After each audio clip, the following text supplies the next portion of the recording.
Buenos días, buenas tardes, muy buenas noches. Estamos en Dialéctica Jurídica en nuestra sección El Concepto Jurídico. El único espacio de televisión jurídica en Internet donde podrá encontrar la respuesta a aquello que temió preguntar. El derecho indígena o el derecho de los pueblos originarios. ¿Dónde se encuentra? ¿Cuál es su fundamento? Bueno, digamos que el fundamento constitucional y convencional lo encontramos en dos fuentes. En México, estamos hablando desde México, en el artículo 2 de la Constitución Política de los Estados Unidos Mexicanos y en el convenio 169 sobre pueblos triviales emitido por la Organización Internacional del Trabajo. Así que aquí es donde vamos a encontrar los fundamentos constitucionales. En el caso de la Ciudad de México tenemos que los artículos 57, 58 y 59 de la Constitución Política regula también el derecho de los pueblos y barrios originarios. Así que, ¿cuáles son estos derechos? Bueno, la Constitución tiene en el año 2001 una reforma constitucional al artículo 2. Pero esta reforma constitucional proviene de un conflicto bélico armado que se suscitó en el estado de Chiapas. En 1994 hay un levantamiento armado del Ejército Zapatista de Liberación Nacional, hay mesas de negociación, se firman unos acuerdos de San Andrés Larráizar que finalmente en el año 2001 se plasma en una reforma constitucional. Reforma constitucional que le valió a que el ejército zapatista decidiera desconocer y que a partir de ese entonces se vive ahí una tregua entre el estado de beligerancia en estos, tanto en el gobierno como en el ejército. Pero bueno, eso no es tema. El tema es cuáles son los derechos. Miren, el artículo 2 se compone de 3 fracciones. El apartado A establece los derechos en sí.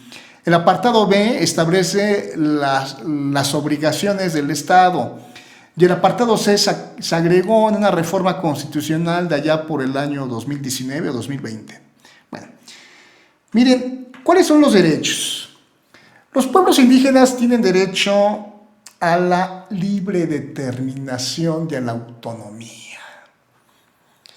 Y un indígena, se llama esto principio de autoadscripción, un indígena no se mide por la sangre, no se mide por su descendencia, ni siquiera por el color de su piel.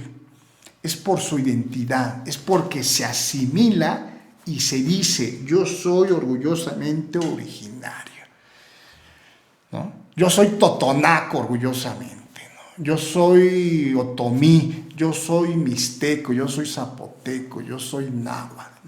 En México existen aproximadamente, hasta donde yo me quedé, 58 etnias indígenas. Y generalmente una etnia indígena habla su propia lengua.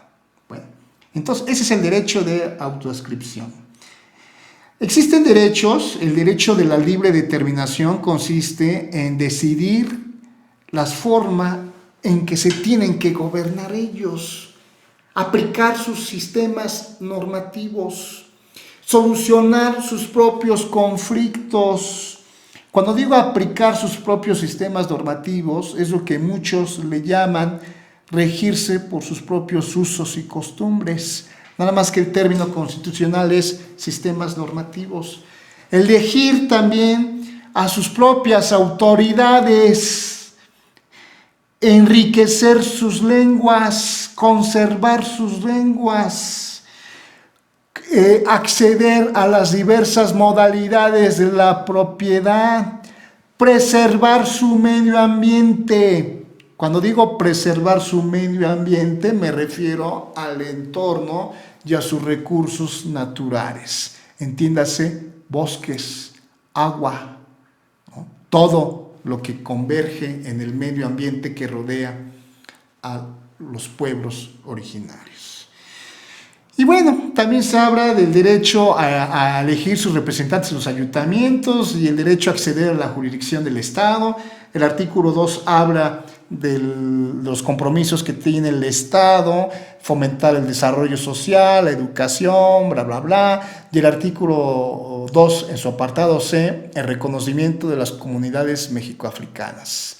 Haciéndonos recordar que el insurgente de la guerra de independencia que logró consumar la independencia, Vicente Guerrero, era un mexicoafricano, orgullosamente. Bueno, pues síganos en este espacio de conocimiento jurídico. Hasta la próxima.